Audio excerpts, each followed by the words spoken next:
സൂറത്തുൽ കഹ്ഫിലെ 93-ാമത്തെ വചനമാണ്.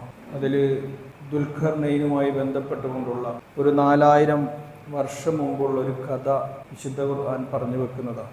ദുൽഖർനൈൻ ഒരു രാജ്യത്തേക്ക് കടന്നു ചെല്ലുമ്പോൾ 2 പർവ്വത നിരകൾക്കിടയിൽ അദ്ദേഹം അവിടെ എത്തിയപ്പോൾ ആ മലയുടെ അപ്പുറത്തും ഇപ്പുറത്തുമുള്ള ജനങ്ങളുമായി അദ്ദേഹം കാണുകയും സംസാരിക്കുകയുമൊക്കെ ചെയ്യുന്നുണ്ട്. പക്ഷേ പറയുന്നതും കേൾക്കുന്നതും ഇവർക്ക് ഇരുകൂട്ടർക്കും മനസ്സിലാകാത്ത ഒരവസ്ഥയെക്കുറിച്ചിട്ട് ആണ് ഈ ആയത്ത് സൂചിപ്പിക്കുന്നത്. ഇന്നിപ്പോൾ നമ്മൾ പറയുന്നതും മനസ്സിലാക്കാത്തതുമായ, അങ്ങോട്ടും ഇങ്ങോട്ടും പറയുന്നത് മനസ്സിലാകാത്ത ഒരു തലമുറ ആരാണെന്ന് ചോദിച്ചു കഴിഞ്ഞാൽ പഴയ തലമുറകളും പുതിയ തലമുറകളും, പഴഞ്ചനായ നമ്മളും നൂതനായ ഇപ്പോഴത്തെ മക്കളൊക്കെ തമ്മിൽ വലിയൊരു വിടവ്, ഒരു അകലം രൂപപ്പെട്ടു വന്നിട്ടുണ്ട്. അതുകൊണ്ട് തന്നെ മനസ്സിലാക്കാത്ത അവരുടെ സംസാര ഭാഷകൾ പോലും വളരെ വ്യത്യസ്തമാണ്. ഇപ്പോൾ കുട്ടി വന്നിട്ട് വാപ്പ ചോദിക്കുകയാണ്, രസത്തിന് എക്സാമ്പിൾ പറയുകയാണ്. വാപ്പ ചോദിച്ചു എങ്ങനെ ഉണ്ടായിരുന്നു മോനെന്ന് ചോദിച്ചാൽ മോൻ പറഞ്ഞു പൊളിച്ചു എന്നാണ് പറയുക. പൊളിച്ചു എന്ന് പറഞ്ഞപ്പോൾ പഴയ വാപ്പ തലക്ക് കൈവച്ചു. കാരണം വാപ്പ പഠിച്ചു വെച്ചേക്കുന്നത് പൊളിച്ചു എന്ന് പറഞ്ഞാൽ ആകെ നശിപ്പിച്ചു കളഞ്ഞു. മോൻ പൊളിച്ചു എന്ന് ഉദ്ദേശിച്ചു കഴിഞ്ഞത് അടിപൊളി, വളരെ നന്നായിട്ടുണ്ട്, നന്നായിട്ട് എഴുതി എന്നാണ്. ഇങ്ങനെ നമ്മുടെ മക്കളൊക്കെ ആയിട്ടൊക്കെ സംസാരിക്കുമ്പോൾ അല്ല അവരുടെ ചില എന്തെങ്കിലുമൊക്കെ ചോദിച്ചാൽ ഞാനിപ്പോൾ സെറ്റാക്കി തരാമെന്നാണ് പറയുക. അടിപൊളി അല്ലേ, അങ്ങനെ പല അവരുടെ മക്കളൊക്കെ ഇവിടെ ഇരിപ്പുണ്ട്. അവരുടെയൊക്കെ മുഖത്ത് ഇത് പറയുമ്പോൾ ചിരി വിടരുന്നുണ്ട്. എന്തൊക്കെയായാലും ഈ ഒരു ഭാഷകൾ നിലനിൽക്കെ തന്നെ പരസ്പരം മനസ്സിലാക്കായിക, ഒരു അറ്റാച്ച്മെൻറ്റുകൾ, രക്ഷിതാക്കളും മക്കളും തമ്മിലുള്ള ഒരു അടുപ്പം വല്ലാതെ കുറഞ്ഞു വന്നുകൊണ്ടിരിക്കുന്നുണ്ട്. പേരക്കുട്ടികളും ഉപ്പാപ്പയും തമ്മിലുള്ളൊരു അറ്റാച്ച്മെൻ്റ് ഉണ്ടല്ലോ പണ്ടൊക്കെ. ഈ ഒരു അറ്റാച്ച്മെൻറ്റ് പേരക്കുട്ടിക്ക് ഉപ്പാപ്പാനെ ഒന്നും ഇപ്പം അത്ര വലിയ ബോധിക്കുന്നില്ല. എവിടെയൊക്കെ ഒരു അകൽച്ചകൾ പോരാ എന്നതിനപ്പുറം ഇപ്പോൾ ഏതെങ്കിലുമൊക്കെ ഒരു അകലത്തിൽ ഇരുന്നുകൊണ്ട് വീഡിയോ കോളൊക്കെ ചെയ്യുമ്പോൾ പറയുന്ന ഒരു ഗ്രാൻഡ് ഫാദർ ഗ്രാൻഡ് മദർ എന്നൊക്കെ പറഞ്ഞുകൊണ്ടുള്ള ഒരു കൾച്ചറിനപ്പുറം പണ്ട് കുട്ടികളൊക്കെ കഥകൾ കേട്ട് ഉപ്പുപ്പാടെയൊക്കെ മടിയിലിരുന്ന് അദബ് പഠിച്ചിരുന്നത്, സംസ്കാരം പഠിച്ചിരുന്നത് പ്രവാചക കഥകൾ കേട്ടുകൊണ്ട്, നമസ്കാരത്തെക്കുറിച്ചും നോമ്പിനെക്കുറിച്ചൊക്കെ ഇവർ സഹിക്കേണ്ടി വന്ന ത്യാഗങ്ങളെക്കുറിച്ചിട്ടൊക്കെ ആയിരുന്നു അങ്ങനെ കേട്ടു വന്നിരുന്നത്. ഇപ്പം ഇത് നേരെ തിരിച്ചാണ്. വളരെ അടുക്കേണ്ടവർ അകന്നു മാറുകയും അകന്നു കഴിയുന്നവർ അന്യർ വാട്സപ്പ് സംവിധാനത്തിലൂടെയൊക്കെ ഒരു വിദൂരതയിലിരിക്കുന്നവർ ഇവിടുത്തെ സാങ്കേതിക വിദ്യകൾ ഉപയോഗിച്ചുകൊണ്ട് വല്ലാതെ അടുപ്പം പാലിക്കുകയും ചെയ്തുകൊണ്ടിരിക്കുകയാണ്. നിങ്ങൾ നോക്കിയേ, നിങ്ങളൊക്കെ വീട്ടിലൊക്കെ ഞാൻ വളരെ ലളിതമായിട്ട് ഇങ്ങനെ നിങ്ങളോട് തന്നെ മറുപടി നിങ്ങളിൽ നിന്നാണ് പ്രതീക്ഷിക്കുന്നത്. നിങ്ങളുടെ മനസ്സുകളിൽ നിന്ന് മറുപടി വരും എന്നാണ് എനിക്ക് തോന്നുന്നത്. നമ്മൾ വീട്ടിൽ നടക്കുമ്പോൾ തൊട്ടിപ്പുറത്തിരിക്കുന്ന മകനെ നമ്മൾ ശ്രദ്ധിക്കാറുണ്ട്, കാണാറുണ്ട്, പക്ഷെ അറിയുന്നില്ല എന്തോ എന്നതിലല്ല. മകൻ ഓടിപ്പാഞ്ഞ് നടക്കുന്നുണ്ട്, ബാപ്പയെ കാണുന്നില്ല. ഭാര്യ ഭർത്താക്കന്മാർ പരസ്പരം അങ്ങോട്ടും ഇങ്ങോട്ടും കാണുന്നില്ല. ഇവരൊക്കെ അങ്ങോട്ടുമൊക്കെ മുന്നിൽ കൂടെയും തൊട്ട് പരിസരത്തൊക്കെ ചുറ്റിപ്പറ്റി നിൽക്കുമ്പോൾ പോലും നമ്മുടെയൊക്കെ മനസ്സ്, ശരീരം ഇവിടെയും മനസ്സ് വേറെ എവിടെയോ ഏതോ ഒരു ഭാവനയുടെ ആസ്വാദനങ്ങളുടെ ലോകത്തു കൂടിയാണ് നമ്മൾ പോകുന്നത്. ഈ ഒരു ആസ്വാദനം നമ്മിലുള്ള ഒരു ബന്ധത്തെ, ബാപ്പയും മക്കൾ, ഇണകൾ തുണകൾ, അത് വേറൊരു വിഷയമാണ്, അവിടെ ഇരിക്കട്ടെ. ബാപ്പയും മക്കളും ഉമ്മയും മക്കളും എന്നൊരു വലിയ ബന്ധത്തെ വല്ലാതെ ഇങ്ങനെ അകറ്റിക്കളയുന്നുണ്ട്. മക്കളെ കുറിച്ചിട്ട് സൂറത്തുൽ അഹ്കാഫ് 17-ാമത്തെ വചനം നിങ്ങളെടുത്ത് നോക്കണം. മക്കളെ കുറിച്ചിട്ട് ബാപ്പ ഇടുന്ന ഒരു നെടുവീർപ്പുണ്ട്. ബാപ്പ അങ്ങനെ നെടുവീർപ്പിടുമ്പോൾ തന്നെ മക്കള് ബാപ്പമാരെ കുറിച്ചിട്ട്, മാതാപിതാക്കളെ കുറിച്ചിട്ടും എടങ്ങേറാകുന്ന, എന്തൊരു കഷ്ടമാണ് എന്നൊരർത്ഥത്തിൽ ചിത്രീകരിക്കുന്നുണ്ട്. നിങ്ങളെടുത്തതൊന്ന് വായിച്ചു നോക്കണം. ഇപ്പം തന്നെ ഞാൻ ചോദിക്കട്ടെ, ഇപ്പോൾ വെക്കേഷൻ കാലമാണല്ലോ, 2 മാസം ഇവരൊക്കെ എങ്ങനെ സഹിക്കും എന്ന് ആലോചിക്കുന്നതല്ലാതെ ഈ പഠിപ്പും എൻ്റെ ജോലി തിരക്കുകളും മക്കളുടെയൊക്കെ പഠിപ്പിൻ്റെയൊക്കെ ഇടയിൽ ഒന്നിച്ചിരിക്കാനൊരു അവസരമായി ഇതിനെ കണ്ടവർ ഈ വെക്കേഷൻ കാലയളവർ മക്കൾ എൻ്റെ അടുത്തുണ്ടല്ലോ, അവരുമായി ഒന്ന് കളിക്കണം, ചിരിക്കണം, ഒന്നിച്ചിരിക്കണം എന്ന് മനസ്സിൽ പ്ലാൻ ചെയ്ത് എത്ര പേരുണ്ട് എൻ്റെ മുമ്പിലിരിക്കുന്നവർ? നിങ്ങളൊന്ന് പറയും. ഇടങ്ങേറാക്കൂല ഈ 2 മാസം എങ്ങനെ കഴിയുമെന്ന് ഓർത്തിട്ട് നമ്മളും. വലിയ ചിട്ടക്കാരനും കർക്കശക്കാരനുമായ ബാപ്പാടടുത്ത് ഈ 2 മാസം എങ്ങനെയാണ് കഴിച്ചു തീർക്കുക എന്നോർക്കുന്ന മക്കളും അല്ലേ? എവിടെയാണ് നമുക്ക് തെറ്റുന്നത്? നമ്മുടെ മുൻ തലമുറ, നമ്മൾ വളർന്നു വന്നത്, നമ്മുടെ കാക്കക്കാരനവന്മാർ, നമ്മുടെ ബാപ്പയും ഉമ്മയും നമ്മുടെ ബെല്ലുപ്പയും ഒക്കെ താലോലിച്ച് മടിയിലിരുത്ത് ഓമനിച്ച് അല്ലേ? അങ്ങനെ തന്നെയല്ലേ നമ്മളൊക്കെ വളർന്നു വന്നത്? ആ ഒരു സ്നേഹവും മനസ്സുമല്ലേ നമുക്കുള്ളത്? തിരിച്ച് ഇങ്ങോട്ട് വരുമ്പോൾ പേടിയുടെ, ടെൻഷന്റെ, മക്കളെ ചീത്ത പറയാൻ കഴിയുന്നില്ല, മക്കളെ തല്ലാൻ കഴിയുന്നില്ല. ഒരു ബാപ്പ പറഞ്ഞത്, ഞാൻ എൻ്റെ മോനെ ഒരിക്കലേ തല്ലിയുള്ളൂ എന്നാണ്. അന്നോളം എൻ്റെ മനസ്സിലുണ്ടായ ആധി, ഞാൻ വല്ലാതെ വിഷമിച്ചു പോയി, വിയർത്തുപോയി. മകൻ ഇറങ്ങിപ്പോയി. എന്നിട്ട് എവിടെയോ ഒരു മൂലയിൽ മാറിയിരുന്നു. ബാപ്പ വണ്ടിയെടുത്ത് ടൗണിൽ മുഴുവൻ ചുറ്റിക്കറങ്ങി, മകനെ അന്വേഷിച്ചിട്ട് കണ്ടില്ല. അവസാനം ഏതോ ഒരു ബിൽഡിങ്ങിന്റെ മുകളിൽ മകൻ കയറിയിരിക്കുകയായിരുന്നു. മകനോട് പറഞ്ഞു, ഞാൻ ഇനി മോനെ നിന്നെ തല്ലുകയില്ല, കാരണം നിന്നെ നഷ്ടപ്പെടുത്താൻ ഞാൻ ആഗ്രഹിക്കുന്നില്ല.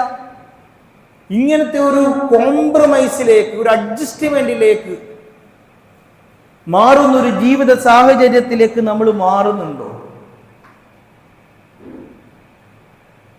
ഒരിക്കലും ഒരു മോനിങ്ങനെ ചിത്രം വരയ്ക്കുക, ചെറിയ കുട്ടി വീട്ടിലൊക്കെ ഇരുന്നിട്ട് ചിത്രം വരയ്ക്കുക.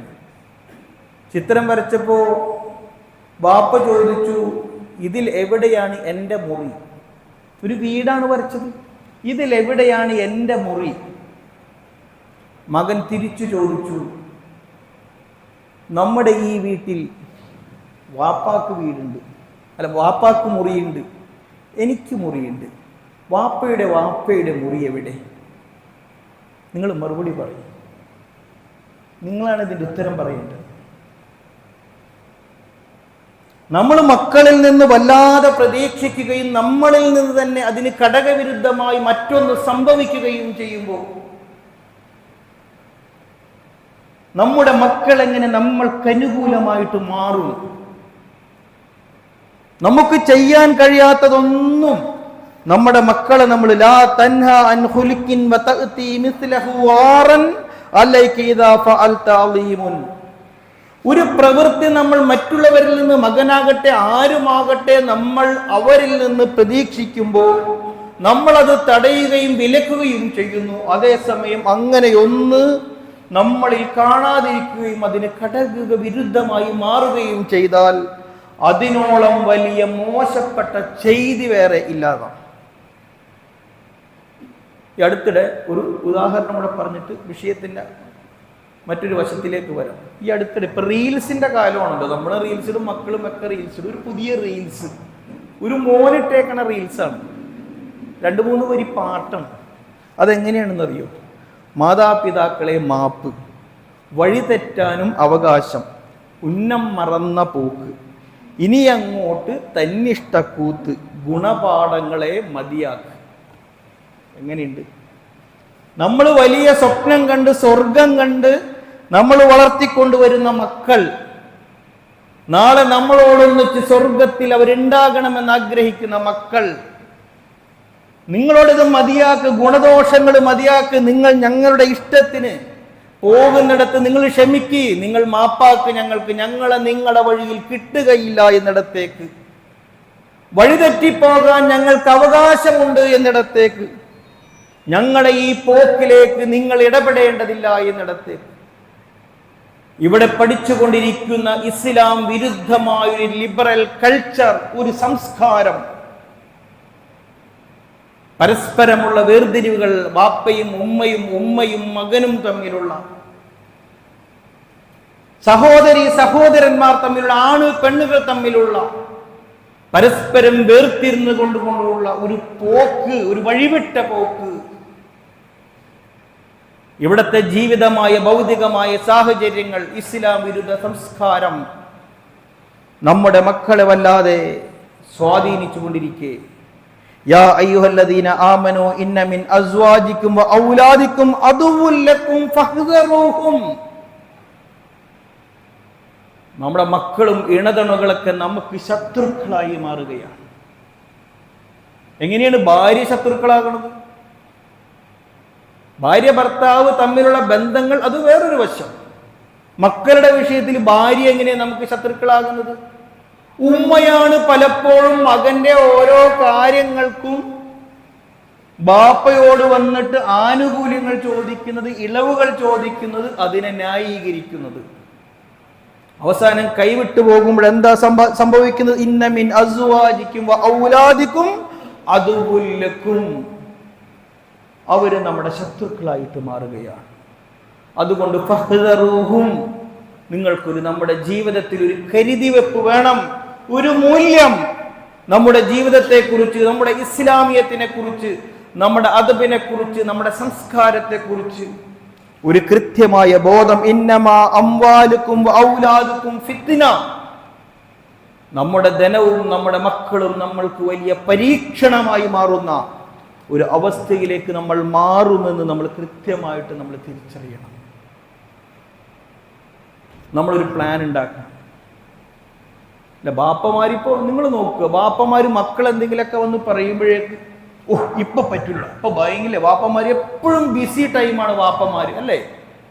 അവരെ പറയാൻ, അവരെ കേൾക്കാൻ, അവരെ ഉൾക്കൊള്ളാൻ നമുക്ക് കഴിയാറില്ല.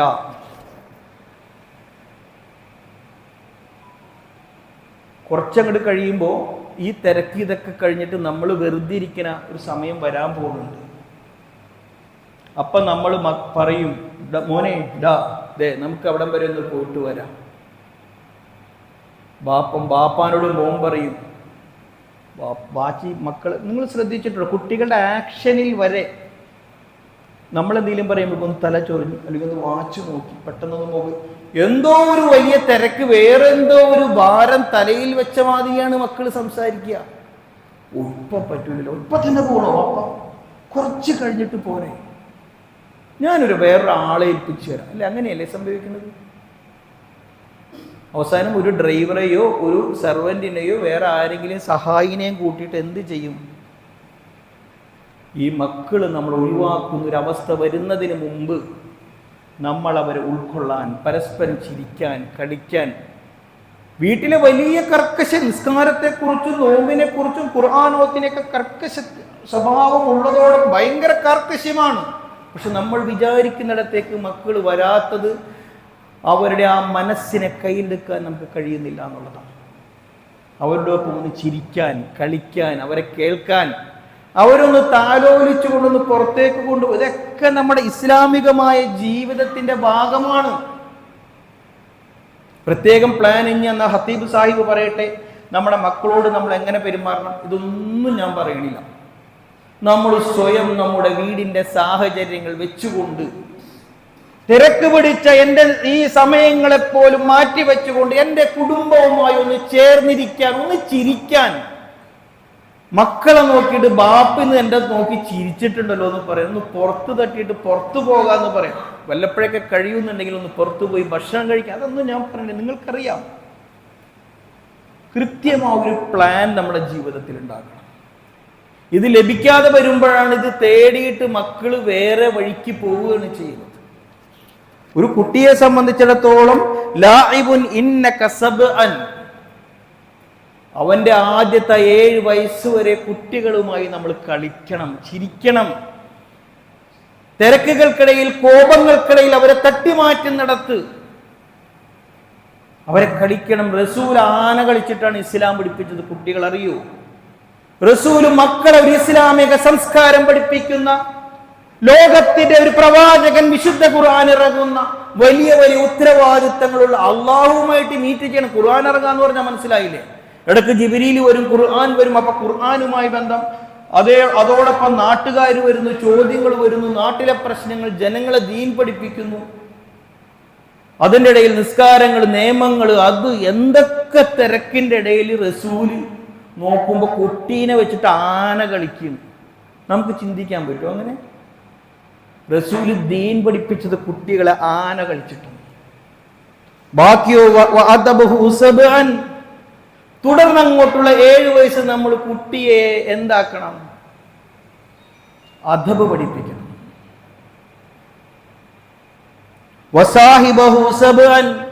അടുത്ത 7 വർഷം, അതായത് 21 വയസ്സ് പ്രായങ്ങളിലൊക്കെ നമ്മൾ എന്തായിട്ട് മാറണം? കുട്ടികളുടെ കൂട്ടുകാരായിട്ട് മാറാൻ നമുക്ക് കഴിയണം. നമ്മുടെ തിരക്കിൻ്റെ ഇടയിൽ എന്താ നമ്മൾ ചെയ്യാം? ഇല്ല, ചെറിയ കുട്ടികളെ തന്നെ നമ്മളൊന്നില്ലെങ്കിൽ നമ്മുടെ കയ്യിലിരിക്കണ മൊബൈൽ നമ്മൾ കുട്ടികൾക്ക് അങ്ങോട്ട് കൊടുക്കും. എന്നിട്ട് നമ്മൾ വേറെ പണിക്ക് പോകും, അല്ലെങ്കിൽ TV ഓണാക്കി കൊടുക്കും. ഈ കുട്ടികൾ കളിക്കുന്നത്, ചിരിക്കുന്നത്, രസിക്കുന്നത്, സംസ്കാരം പഠിപ്പിക്കുന്നത് ഈ TV-യിലും മൊബൈലിലും കമ്പ്യൂട്ടറിലൊക്കെ വരുന്ന ആ ഒരു കാർട്ടൂണുകൾ, അതിലെ കഥകൾ, അതിലെ തമാശകൾ, അതിലെ ഗെയിമുകളോടാണ്. ഇതിലപ്പുറമുള്ള മറ്റൊരു അറ്റാച്ച്മെന്റ് കുട്ടികളും നമ്മളും തമ്മിൽ അകന്നു പോകുന്നു എന്നുള്ളതാണ്. പണ്ടൊക്കെ വീട്ടിലേക്ക് ഒരു അതിഥി കയറി വരുമ്പോൾ ചെറിയ കുട്ടിയാണെങ്കിൽ അവൻ ഓടി ഉമ്മാനെ വിളിക്കും, അല്ലെങ്കിൽ ആരോ വന്നിരിക്കുന്നു, അതിഥി വന്നിരിക്കുന്നു, മാമ വന്നിരിക്കുന്നു, കൊച്ചാപ്പ എളാപ്പ വന്നിരിക്കുന്നു. ഇപ്പോഴത്തെ കുട്ടികൾ ആര് മൂത്താപ്പ വന്നാലെന്താ, അവൻ അവിടെ ഫ്രണ്ടിൽ ഇരുന്നിട്ട് ഗെയിമും വെച്ച് മൊബൈലും വെച്ച് ഇങ്ങനെ കളിക്കുകയാണെങ്കിൽ ഇങ്ങനെ നോക്കാൻ പോലും, ആ ശബ്ദം കേട്ട നോക്കാൻ പോലും നമ്മുടെ മക്കൾ, കാരണം ഗെയിമിൽ നിന്ന് ശ്രദ്ധ വിട്ടുപോകാൻ പാടില്ല. അവന്റെ ഒരു ലോകം അതായിരിക്കെ നമുക്കിങ്ങനെ ഇടപഴകാൻ, നമുക്ക് കുട്ടികളുമായി ഇങ്ങനെ ഒരു ബന്ധമുണ്ടാക്കാൻ അവനെ സംസ്കാരം പഠിപ്പിക്കണം. 7 വയസ്സ് മുതലാണ് നിസ്കാരം പഠിപ്പിക്കാൻ പറയുന്നത്. അതുകൊണ്ടാ അവനിൽ അപ്പ കേറും പലതും. അത് കഴിയുമ്പോ 21 വയസ്സൊക്കെ ആകുമ്പോഴേക്കും അടുത്ത വസാഹിബുഹു സബ്അൻ, അടുത്ത 7 വയസ്സ് മുതൽ അവന് പലതും പറയാനുണ്ടാകും, പലതും അവന് പങ്കുവെക്കാനുണ്ടാവും. അവന്റെ വിചാരങ്ങൾ വളർന്നു. അവന്റെ അഭിപ്രായം ഇല്ല. 20 വയസ്സെന്ന് പറഞ്ഞാൽ നല്ല യുവത്വത്തിന്റെ പ്രായമാണ്. നിങ്ങൾ ആ പഴയ ഇസ്ലാമികമായ ആ ഇത് തന്നെ എടുത്തു നോക്കി. ഇസ്ലാം സ്വീകരിച്ച് കടന്നു വന്ന പലരും യുവാക്കളായിരുന്നു. നമ്മുടെ ചിന്ത ഇവിടെ ലോകത്ത് വിപ്ലവം ഉണ്ടാക്കിയേക്കുന്ന ആരാ? 50 60 വയസ്സായവരാണോ ലോകത്ത് വിപ്ലവം ഉണ്ടാക്കിയേക്കുന്ന? അല്ല. ഒരു 17-18 വയസ്സ് കഴിയുമ്പോഴേക്കും മക്കളിൽ വിപ്ലവബോധം വന്നിട്ട്, അല്ലെ, ഇവിടുത്തെ സ്വാതന്ത്ര്യ സമരത്തിന്റെ തന്നെ മുമ്പിൽ നിന്നതാരാ? ഇവിടുത്തെ വലിയ വലിയ കാശുകാരും സമ്പന്നരൊക്കെ ഇവിടെ എന്റെ മുമ്പിൽ ഇരിപ്പില്ലേ?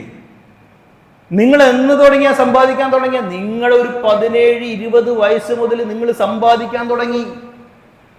അതിനു മുമ്പ് നമ്മുടെ മാതാപിതാക്കൾ നിങ്ങൾ എന്ത് സമ്പാദിക്കണം, എങ്ങനെ ജീവിക്കണമെന്ന അദബ് നമ്മുടെ മക്കൾക്കൊരു റൂട്ട് ലൈൻ ഇട്ട് തന്നു.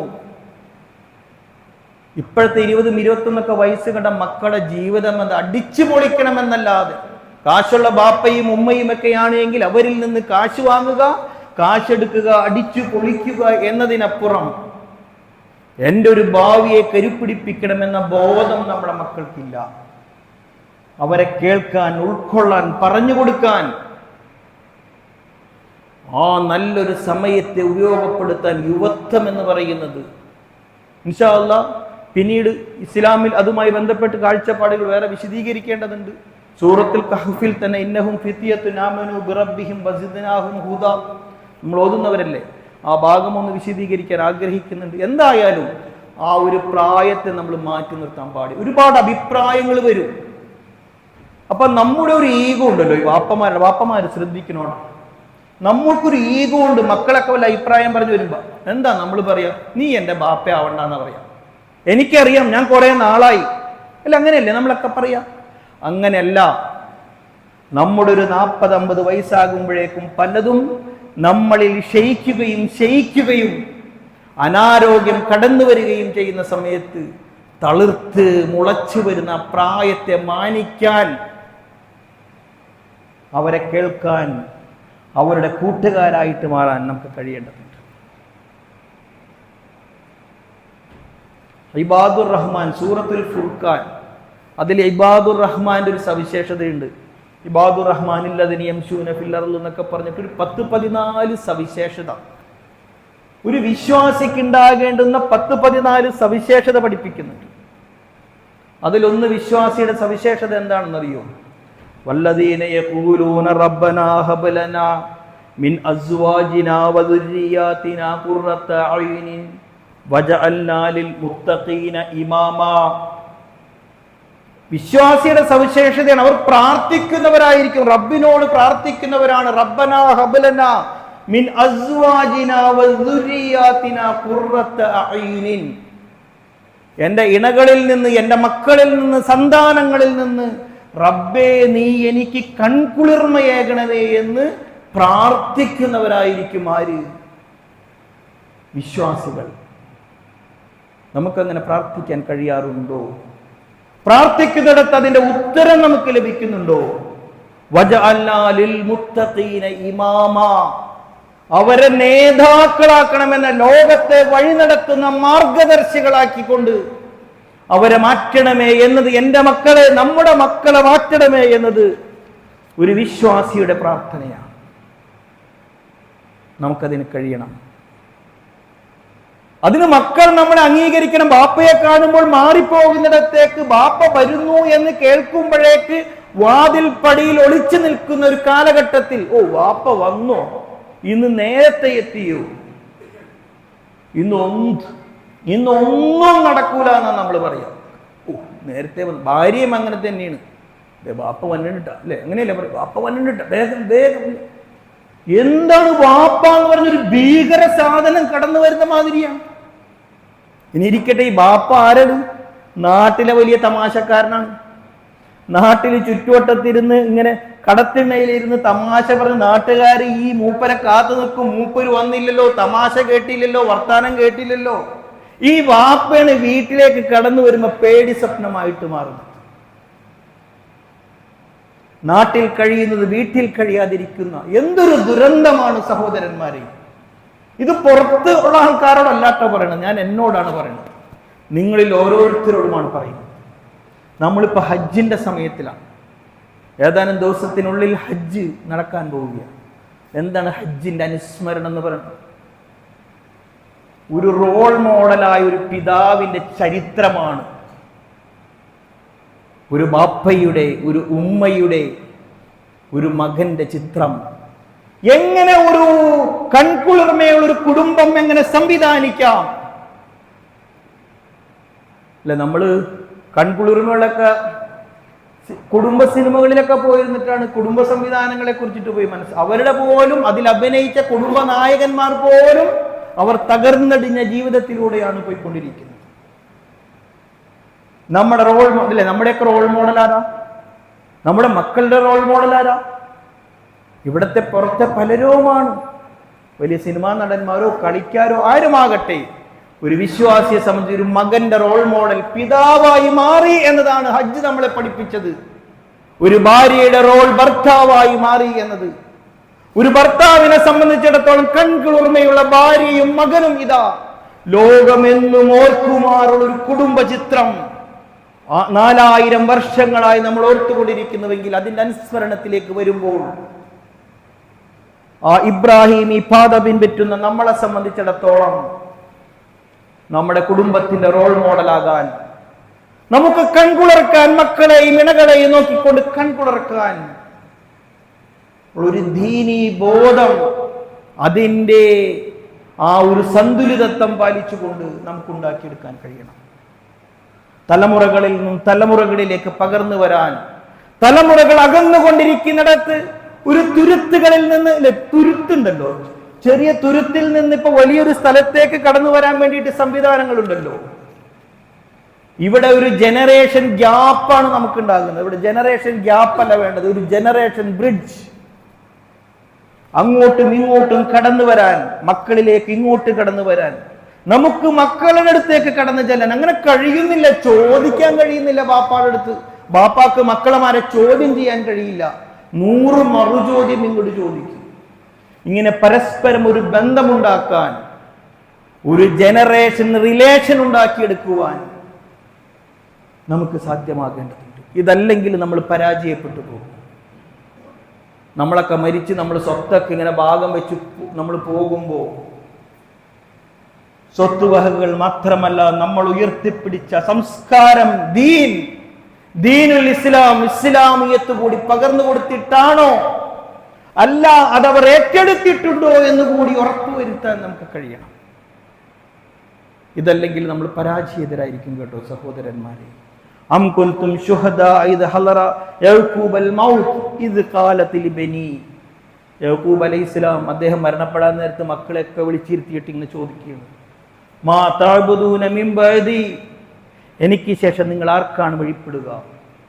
ഖാലൂ നഅബുദു ഇലാഹക വ ഇലാഹ ഇബ്രാഹീമ വ ഇസ്മാഈല വ ഇസ്ഹാഖ ഇലാഹൻ വാഹിദ വ നഹ്നു ലഹു മുസ്ലിമൂൻ. മുൻകഴിഞ്ഞ പ്രവാചകന്മാരിലൂടെ പകർന്നു പോന്ന ഇസ്ലാമിയത്ത് കൈമാറി ഞങ്ങളത് ഏറ്റെടുക്കുമെന്ന ഒരു ഉറപ്പ് വരുത്താൻ മാതാപിതാക്കൾക്ക് നമ്മൾ വഴിപ്പെടും.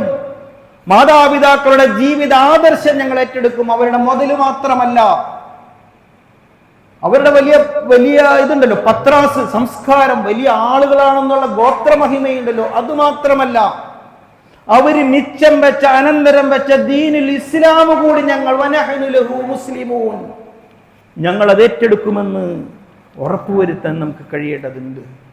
ഇൻഷാ അല്ലാഹ് ഇത്രയും പറഞ്ഞുകൊണ്ട് വളരെ വിശദമായി സംസാരിക്കേണ്ടുന്ന ഒരു വിഷയമാണ്. വെറും ഒരു ഔട്ട്ലൈൻ മാത്രമാണ് ഇട്ടിട്ടുള്ളത്. പിന്നീടുള്ള പല സന്ദർഭങ്ങളിൽ സാഹചര്യങ്ങൾ അനുസരിച്ചുകൊണ്ട് ഇതുമായി ബന്ധപ്പെട്ടുകൊണ്ട് വർത്തമാനങ്ങൾ പറയേണ്ടതുണ്ട്. അള്ളാഹു നമ്മെ അനുഗ്രഹിക്കുമാറാകട്ടെ.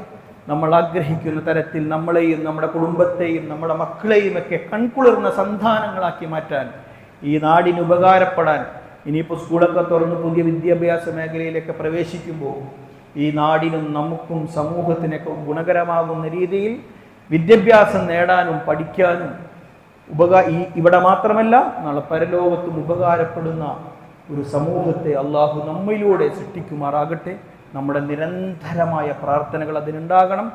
നമ്മളൊരു സംഗതി പുലരണമെന്നുണ്ടെങ്കിൽ പ്രാർത്ഥന പുലരാനായ കർമ്മം ആവശ്യമുണ്ട്, കർമ്മം പുലരാൻ ആവശ്യമായ പ്രാർത്ഥന ആവശ്യമുണ്ട്. നമ്മെ അള്ളാഹു കാക്കുമാറാകട്ടെ.